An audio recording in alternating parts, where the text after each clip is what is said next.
గణేశాయ నమః, శ్రీ సరస్వతి నమః, శ్రీ గురుభ్యో నమః. భక్తులారా, వ్యాసప్రోక్త భాగవత మహాపురాణం యథాతథంగా చెప్పుకున్నాం. ప్రతి శ్లోకం దాని అర్థం. ఇందులో భాగంగా నేటి వరకు మనం 12 స్కందాలు ఈ భాగవతంలో 7 స్కందాలు పూర్తి చేసి 8వ స్కందాన్ని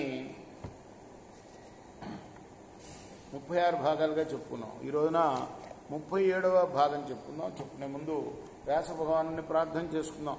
వ్యాసాయ విష్ణు రూపాయ వ్యాస రూపాయ విష్ణవే నమో వై బ్రహ్మనిధయే వాసిష్ఠాయ నమో నమః. నారాయణ నమస్కృత్య నరం చైవ నరోత్తమం దేవీం సరస్వతిం వ్యాసం తతో జయముదీరయే. ఇది జయం కాదు కానీ వచ్చేసింది ఆ శ్లోకం. భారతం చదివేటప్పుడు చెప్పాలి అంటారు ఆ శ్లోకం. ఇది భాగవతం అనుకోండి, అలవాటు ప్రకారం వచ్చేసి. ఆంజనేయం మహావీరం బ్రహ్మ విష్ణు శివాత్మకం తరుణార్క ప్రభం శాంతం ఆంజనేయం నమామ్యం. సదానింబ వృక్షస్య మూలాధివాసాత్ సుధాశ్రావిణం తిక్తమప్యప్రియంతం తరుం కల్ప వృక్షాదికం సాధయంతం నమామీశ్వరం సద్గురుం సాయినాథం. సమర్థగురు సాయినాథ్ మహారాజ్ కీ జయ. ప్రజలకు నెల్లను సముడవు ప్రజలను కడుపార కన్న బ్రహ్మవు నీవు ప్రజలందు దుష్టమతులను నిజముగా శిక్షింపవలది నీవు మహాత్మా. సురలను సభ్యులనార్తులన్ విరధులన్ శోకంబు వారించి నిర్జరధాని నిలుపంగా రాత్రి చెరులను శాసింప. రాత్రి చెరులు అంటే రాత్రి చరించేవాళ్ళు. వాళ్ళ పగలు నిద్రపోయి రాత్రి చరించేవాళ్ళని ఏమంటారు? రాక్షసులు అంటారు. రాత్రి చరులను శాసింప సత్కార్యమే వెరవేరీతి ఘటించునట్టి అక్రమమును వేవేగ చింతింపవే కరుణాలోక సుధాచరింతనుపవే కళ్యాణ సంధాయక అనిన మనోవల్లభ పలుకులు ఆకర్ణించి ముహూర్తమాత్రము చింతించి విజ్ఞాన దృష్టిని అవలంబించి భావి కాల కార్యంబు విచారించి కశ్యప బ్రహ్మ ఇట్లనియే. ఎక్కడ ఉన్నాం మనం కథలో? అదితి చాలా విచారిస్తూ ఉంటే ఆ ముఖాన్ని చూచి ఏమిటి అలా వాడిపోయింది అని కశ్యప ప్రజాపతి వచ్చి అడిగితే ఇది సంగతి అని చెప్పింది. రాక్షసులు వచ్చి సోదరులని కూడా భావించకుండా జ్ఞాతులని కూడా భావించకుండా సోదరుల్ని తరిమేశారు. అందుకోసం నాకు బాధగా ఉంది. మరి నువ్వు కన్నవాడివి కదా, పిల్లలు ఇద్దరు ఒకటే కదా నీకు, మరి ఏదో విధంగా చేసి రాత్రి చెరులను శాసింప, రాక్షసులను శాసించు, వాళ్ళకు మళ్ళీ నా కొడుకులకి వాళ్ళ రాజ్యం వచ్చేటట్టుగా చూడు, ఆ రీతిగా ఆలోచించు అని చెప్పింది. అది విని కశ్యప బ్రహ్మ ఇలా అంటున్నాడు. జనకుండెవ్వడు జాతుడెవ్వడు జనస్థానంబులెచ్చోట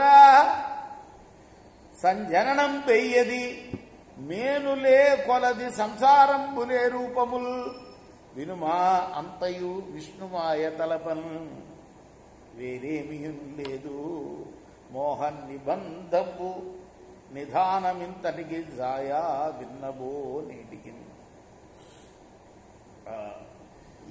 ఎవడు తండ్రి, ఎవడు తమ్ముడు, ఎవడు ఏది జనస్థానంబు, ఈ సంసారాలేమిటి, ఇదంతా కూడా విష్ణుమాయ అంటూ భార్యకి చెప్తున్నాడు. అగు నైనను కాలోచిత కార్యంబు చెప్పేదా. అయినా నువ్వు అడిగావు కాబట్టి నేను ఈ కాలానికి అనుగుణమైన ఉచిత కాలోచిత కార్యంబు ఏం చేయాలో చెప్తా. ఇప్పుడు నువ్వేం చేయాలో. భగవంతున్ పరముల్ జనార్దనుల్ కృపాపారీణు సర్వాత్మకుల్ జగదీశున్ హరిసేవ చేయు అతడు సంతృష్టిని పొంది నీకగు ఇష్టార్థములెల్ల నిచ్చు నిఖిలార్థావాప్తి చేకూరిడను భగవత్ సేవల పొందరాదే బహు సౌభాగ్యముల్ ప్రేయసి.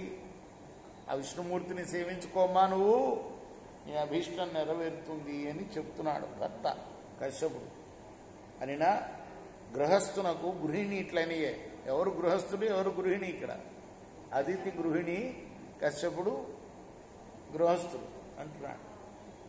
ఆ గృహస్థుడికి గృహిణి ఇట్లా అంటుంది ఆమె, నారాయణు పరమేశ్వరు ఏ రీతి తలంతు మంత్రమేయది విహితాచారంబులే ప్రకారంబు ఆరాధనా కాలమెద్ది ఆనతీవే.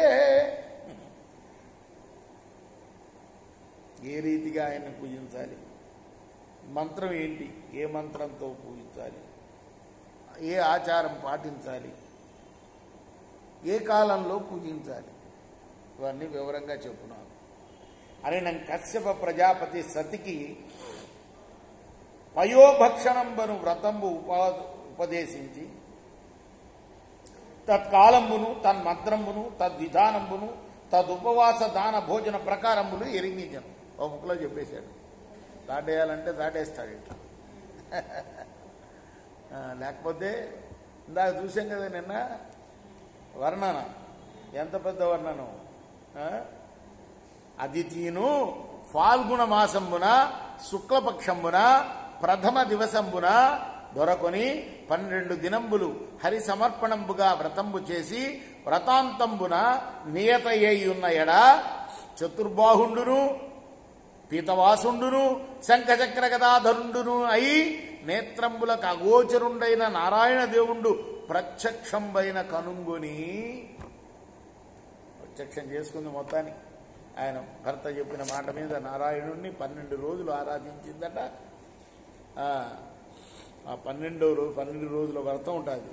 ఆ వ్రతం చేసిన తర్వాత చతుర్బాహుడైన ఆ మహానుభావుడు దర్శనమిచ్చాడు. రేపు మనం 38వ భాగంలో మిగతా కథ చెప్పుకుందాం. కృష్ణార్పణమస్తు. సాయి కృష్ణార్పణం.